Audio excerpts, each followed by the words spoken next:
Assalamualaikum warahmatullahi wabarakatuh. Perkenalkan, nama saya Rizky Amiliana dari instansi Badan Perencanaan Pembangunan dan Penelitian Pengembangan Daerah Kabupaten Bangka Tengah, peserta Latsar CPNS Angkatan 5 Kelompok 3 tahun 2022.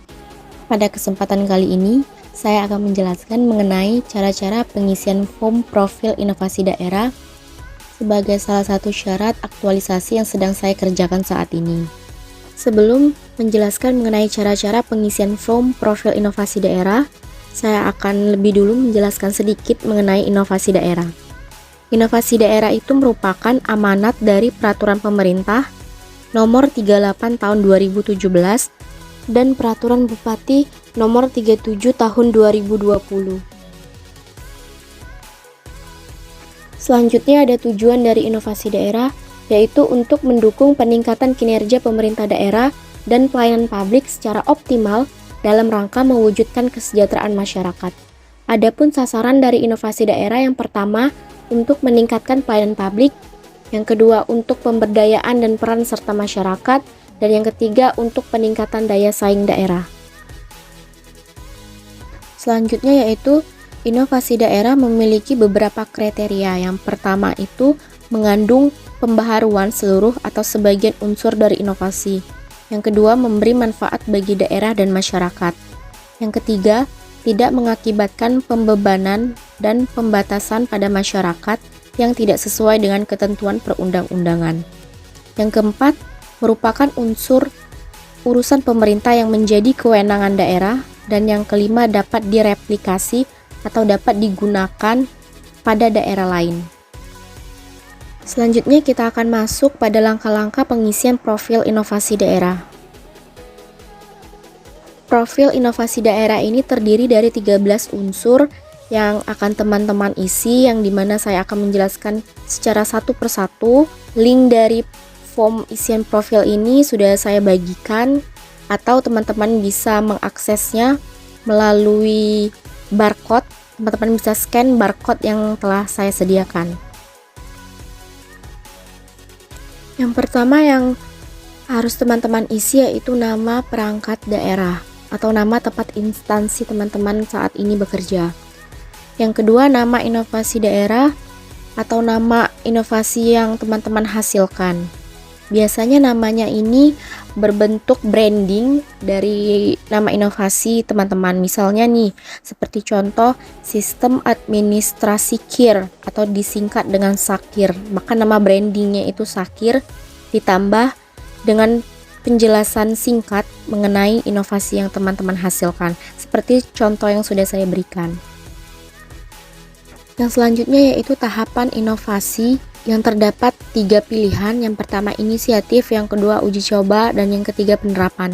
Dari ketiga pilihan ini teman-teman bisa memilih inovasi yang teman-teman buat itu masuk ke dalam kategori yang mana. Apakah itu masih dalam berbentuk inisiatif, atau telah diuji coba, atau malah telah dilakukan penerapan.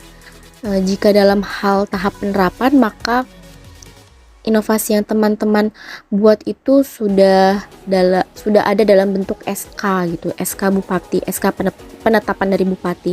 Namun jika inovasi tersebut masih belum memiliki SK penetapan dari Bupati, maka tahapan inovasi dari teman-teman itu masih dalam tahap uji coba.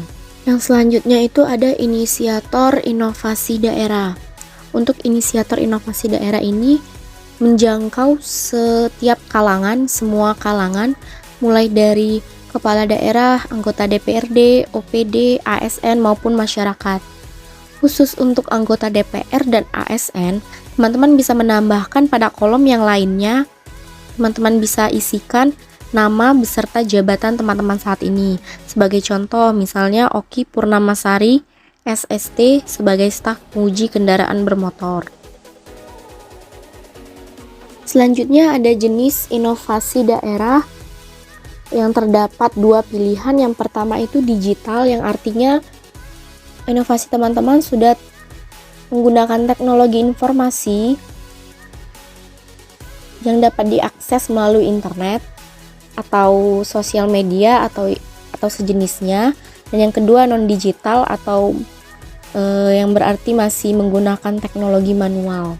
Non-digital ini bisa dalam bentuk buku, buku panduan, SOP, atau yang lainnya. Bisa disesuaikan dengan inovasi yang teman-teman buat itu masuk ke dalam kategori digital atau non-digital. Yang selanjutnya ada bentuk inovasi daerah. Bentuk inovasi daerah ini terdapat 3 pilihan.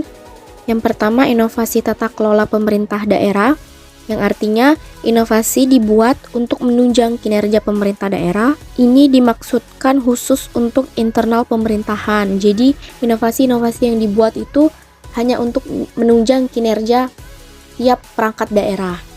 Misalnya, contohnya tuh pada bidang keuangan atau bidang aset maupun bidang kepegawaian seperti ketawai, pelawan. Itu salah satu inovasi dalam bentuk tata kelola pemerintahan. Yang kedua, inovasi pelayanan publik yang biasanya itu ditujukan untuk meningkatkan kualitas pelayanan kepada masyarakat, memberikan kemudahan serta manfaat kepada masyarakat baik secara langsung maupun tidak langsung. Dan yang ketiga, ada inovasi bentuk lainnya sesuai dengan bidang urusan pemerintahan yang menjadi kewenangan daerah. Selanjutnya yaitu ada inovasi tematik. Artinya tema dari inovasi yang teman-teman angkat itu seputar apa. Ada beberapa pilihan yang bisa teman-teman pilih. Misalnya COVID-19 yang berkaitan dengan upaya penyiapan tatanan normal baru pada masa pandemi COVID, atau Smart City, yaitu inovasi digital dalam aplikasi yang memuat beberapa fitur dan sistem, atau pendapatan asli daerah yang memberikan manfaat yang besar bagi Pemda melalui pajak daerah, retribusi daerah, ataupun hasil pengelolaan kekayaan daerah yang dipisahkan dan PAD yang sah. Dan selanjutnya ada provinsi, kabupaten, dan kota bersih yang bebas sampah, yaitu yang berkaitan dengan program pemerintah mengelola kebersihan dan lingkungan secara berkelanjutan.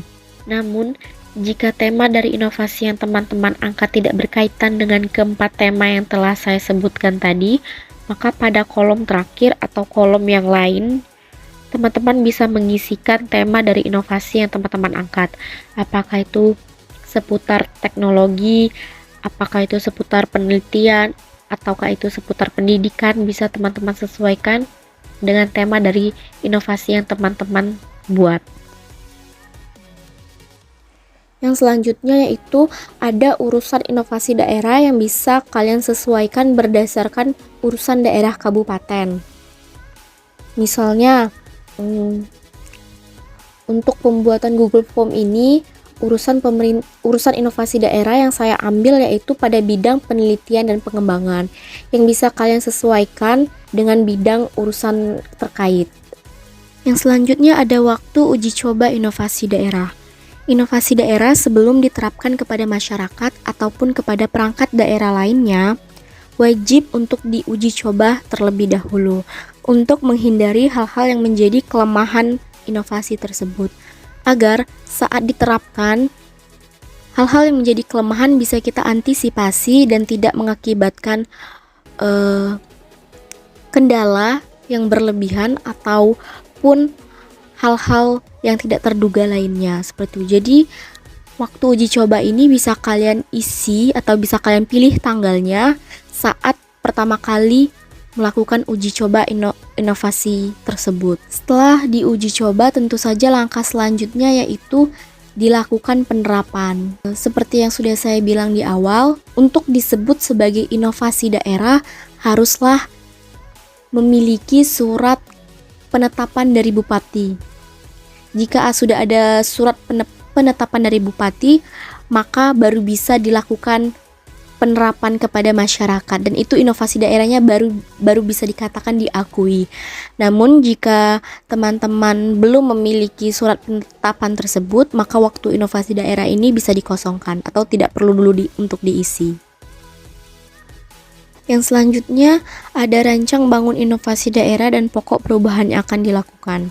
Rancang bangun ini berisi penjelasan mengenai proses atau tahapan prosedur teknis dalam terbentuknya inovasi daerah. Biasanya terdapat dasar hukum yang melatar belakangi, lalu ada latar belakang terbentuknya inovasi tersebut, lalu ada permasalahan dari inovasi tersebut sehingga muncullah sebuah inovasi ini.